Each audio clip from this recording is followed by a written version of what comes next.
Yun, isang mapagpalang araw po mga bossing, mga available natin unit.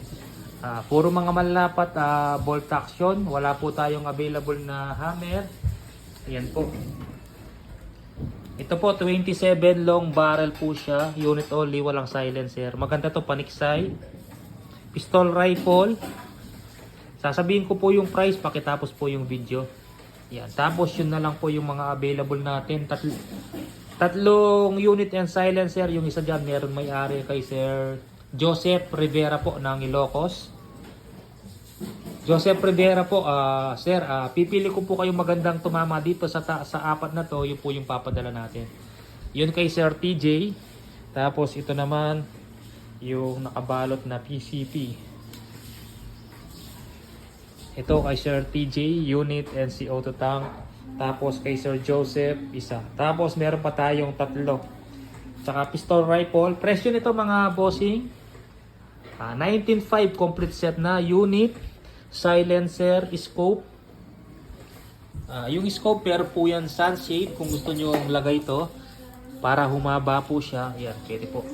Tanggalin nyo lang yung takip. Tapos ito yung papalit nyo. Battery ng scope dito po nilalagay mga bossing. Yan. Ito po, dito po nilalagay yung baterya ng scope para meron po siyang ilaw na green and red sa crosshair niya po. Pero hindi po yung night vision mga bossing. Iilaw lang po yung crosshair niya, red or green. Pero pag madilim, madilim pa rin yung masisilip mo. Kailangan may flashlight ka mga lods. Iilaw lang yung crosshair. Yan. Sa 19.5 unit, silencer, scope, dalawang box na bala, and CO2 tank. Yung mga naghahanap, nagtatanong kung kasama ang hand pump. Hindi po kasama yung hand pump sa set na yan. Dahil yan CO2 rifle, ang kasama sa set, CO2 tank. Pag PCP, kasama sa set, hand pump. Nasa inyo na po kung papalagyan nyo ng hand pump, additional po yung bayad doon. Iba po yung bayad sa 19.5. Mag-a-add po kayo doon sa hand pump kung gusto nyo palagyan ng hand pump. Pero pinaka-safe po na pwedeng ilagay dyan, 1-2 PSI. Kasi po CO2 rifle siya, hindi sa PCP. Huwag nang sosobra sa 1-2 PSI. 19.5, add po kayo sa hand pump kung gusto nyo palagyan ng hand pump. Pero yan, standard tank lang yan. Siguro sa 1-2 PSI, puputok lang yan ng 5 to 7. Pag CO2 yung gamit yung pang refill, 10 to 15 yan. Pag hand pump, mga 5 shots lang siguro mga bossing. Kasi 1-2 PSI lang yung ilalagay. Pero mas malakas siya sa CO2 pag hand pump po yung ginamit. Pistol rifle mga lods, 26,000 complete set na po yun. Pag unit only ng malapat, 24 inch long barrel. Pag sinabing unit only, wala pong ibang kasama yon. Hindi po libre yung tangke. Kahit sa maker, pag kumuha ka po, hindi po libre yung tangke mga lods.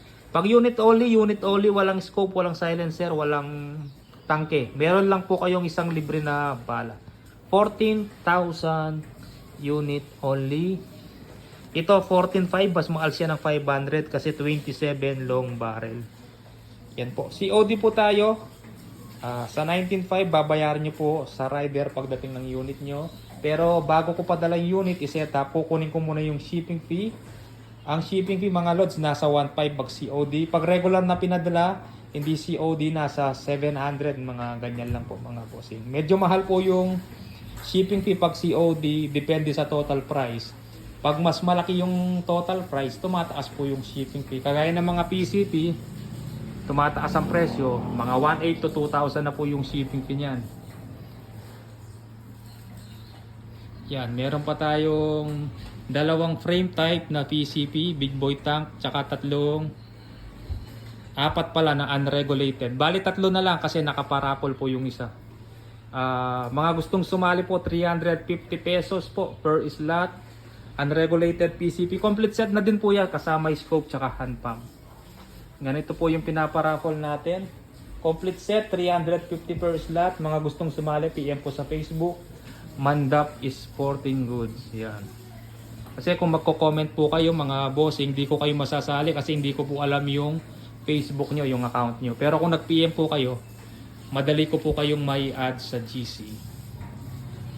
Yun. PM na po o video call sa mabilisang usapan mga lods. Maraming salamat po.